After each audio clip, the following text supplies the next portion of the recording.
Hi, it's Pastor Paul L. Anderson here at the Fountain of Raleigh Fellowship, where we believe God's blessings never stop flowing. It is Satisfaction Saturday. It is that day during the week that we thank God that we're at the last day of the week. He has blessed us in more ways than one, so many blessings that we can't even count them. But I want to challenge you to stop and count your many blessings and name them one by one, and it will surprise you what the Lord has done.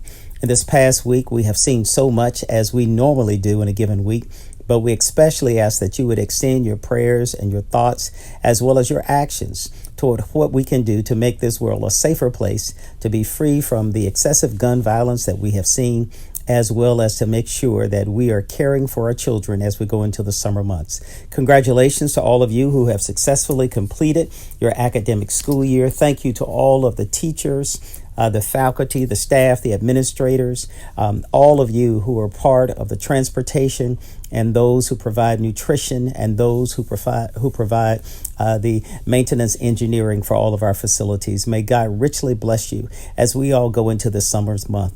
Today, I want to talk to you about a father's wise advice. A father's wise advice.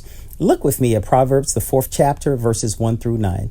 A very powerful passage that we find encompassed in what we call the wisdom literature.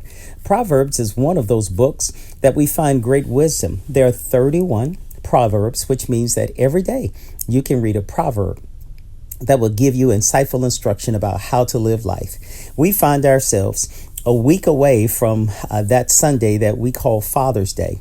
But today I want to talk to you about a father's wise advice, a father's wise advice.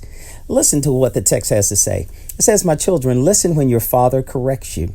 It lets us see, first of all, that God has given us natural and earthly fathers who provide correction and insight. Correction is what God does to all of his children, as well as in the natural, he asks fathers to do it for their children. The reason we provide correction is to make sure that if we are not on the right path, if we are not on course, if we are not on target, correcting means we now have set our sights and our aims toward the direction in which it should go. Secondly, he says, pay attention and learn good judgment, for I'm giving you good guidance. It is important, just like it is in school, to pay attention to every lesson that is being taught. But notice he says, if you pay attention, you will learn good judgment. That means you'll be able to discern right from wrong, and it will give you good guidance so you can navigate your way. All of us know that in this natural world in which we live, there are so many new streets, new roads, and maps are something that people just don't use anymore, the old kind of maps. But all of us have a navigating device. It's either one that's built into your vehicle, or it's one that you have in your car, or it's one that you have on your phone. It gives us guidance. It directs our paths. And then he says, thirdly, don't turn away from instructions. Have you ever decided to go against what your GPS says? Whenever you do that, you'll sometimes run into traffic that had already been calculated. You'll run into an accident, or you find yourself far behind schedule. He says, don't turn away from this instruction. And then he begins to remind us the words that comes to a son. And then he gives his son wonderful advice that he is the one who is loved by his mother and his mother's only child.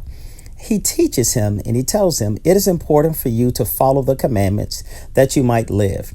It is important for all of us to teach our children they may live a long and a prosperous life. Remember, one of the 10 commandments says to children, honor thy father and thy mother, that your days may be long upon the land which the Lord thy God gives you.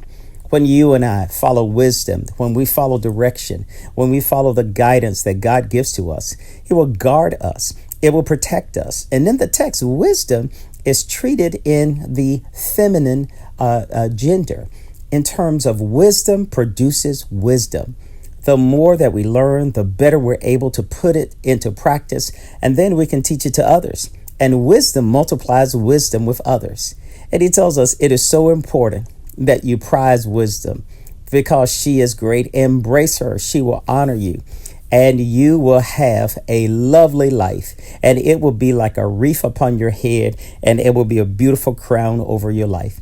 My brothers and my sisters, let us all make sure that we listen to the advice that comes from our Heavenly Father and the advice that he gives to us through and by natural fathers, because a father's wise advice can't help but lead us down the paths of righteousness that we might share and celebrate the goodness that God has in store for us, and that others that are around us and those in our sphere of influence may be the beneficiaries thereof.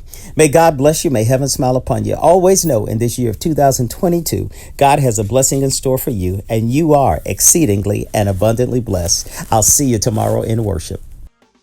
To sow a seed to the Fountain of Raleigh Fellowship, visit our newly redesigned website, thefountainofraleigh.org, and select Sow a Seed from the homepage. Also, giving has been made easier with the new Fountain of Raleigh app, available now in the Apple App Store and Google Play Store. Download today, select Giving from the main menu, and then follow the directions to complete your giving through Subsplash. Thank you so very much for all of your gifts and donations that you've given to the Fountain of Raleigh Fellowship. We thank you for what you've done in the past, what you're currently doing, and what you will do in the future. Your gifts and donations helps us to spread the gospel of Jesus Christ, not only locally, but throughout the world.